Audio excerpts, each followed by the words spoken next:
the house.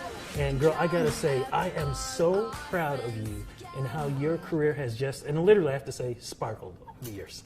Thank you. I mean, how does it feel knowing that you've accomplished? And I remember that way back when with my first single, having the interview with you, and yeah, every time I'm in Canada and I see you, it's really nice. You know, do you remember the song that you sang? I was looking for the interview that we did, and you sang the song about something. And was it a cover? No, it was a song that you wrote, and you sang it. Wow. And it was pretty bold with the song that you sang. I'm not going to say the words to what it was, but I couldn't stop laughing. I was trying to go back to find my interview. I have it. Couldn't find it because I wanted to remember what that song was. Oh my gosh, that's crazy. Yeah, well, girl, when I first met you, I was like, yeah, this gal is kind of crazy. But like I said, the thing I loved about you was because you were so bold, you were so real, and you were willing to talk about and say anything that was on your mind. And in a lot of ways, you still do. That has not changed over the years. I'm an honest person, yes.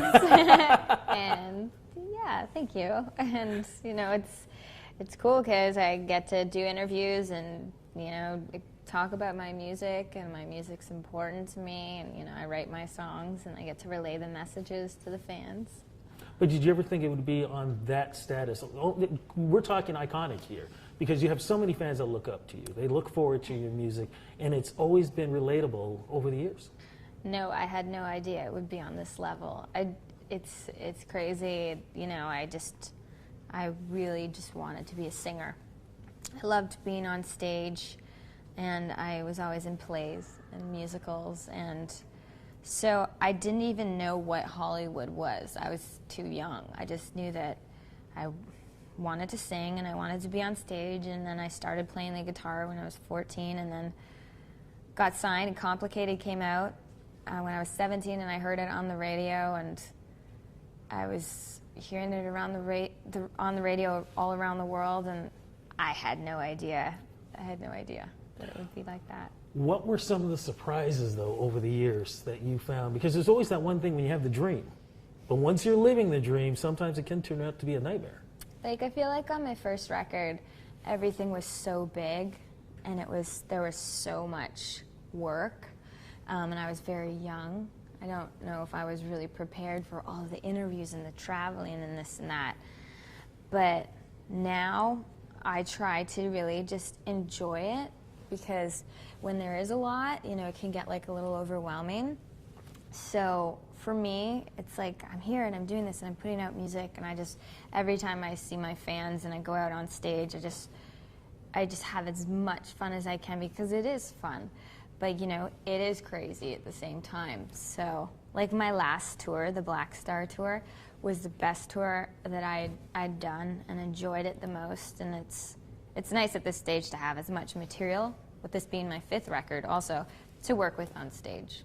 So here you are, you're working on an album. We're going to talk about the new single, and somewhere along the line, you fit in an engagement. Where does that sneak in on you?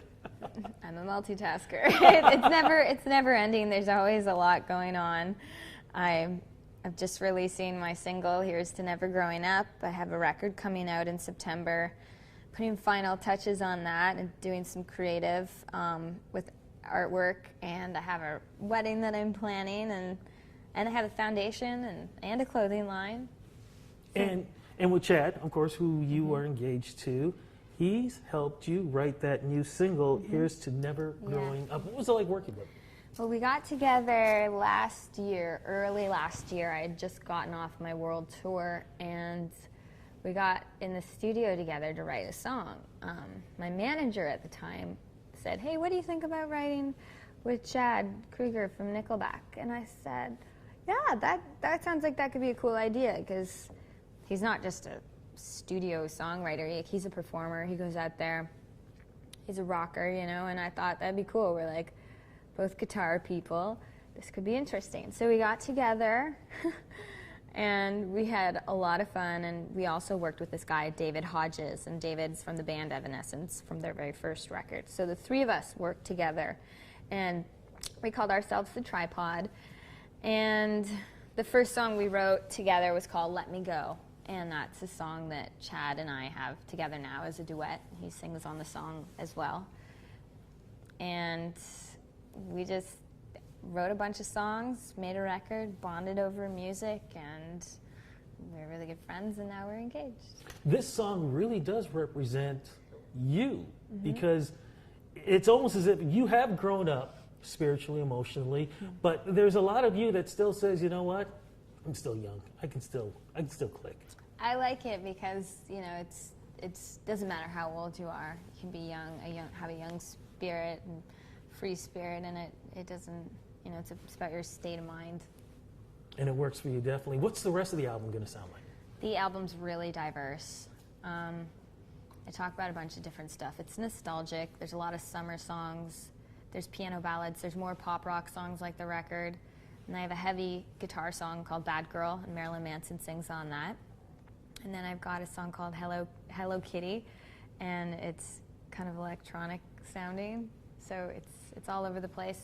There's one song called Give You What You Like, and it's very, very raw, and it's almost like I'm a character, and I've kind of gone somewhere different that I haven't gone to before. I think it's also important, too, because you kind of mentioned it earlier, even though we're talking about great music, you also know how to help the fans with your foundation. Talk a little bit about that. It's been really nice because I was doing a lot of work with the Make-A-Wish Foundation, and they're great. They grant a child a wish, and I got to, like a lot of the times, I got to meet them. Their wish was to meet me. And it felt really good, and I was really young. And so I started doing that early on, and I just really, as I got older, I was like, I want to do more and take it to the next level. So I started my foundation, the Avril Lavigne Foundation. We work with young people with disabilities and serious illness, and you can learn more about it on the AvrilLavigneFoundation.org. Wow. Tour-wise, what's going to happen? I'll go on tour for this record. I don't have it planned yet, but like end of year-ish.